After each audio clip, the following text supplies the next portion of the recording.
Add a solid layer. Next add a text. Next create shapes from text.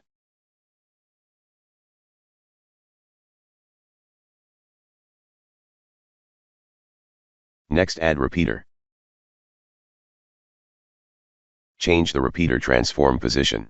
1 1. Next increase the number of copies. Change the shape's color to black. Next change the opacity to 50. Next add keyframes to the repeater position. Position X value 1 to -1. To remove the jagged lines, apply simple choke effect. Choke matte value to 5 or 3. Next drag the text layer above the shadow and on the eye.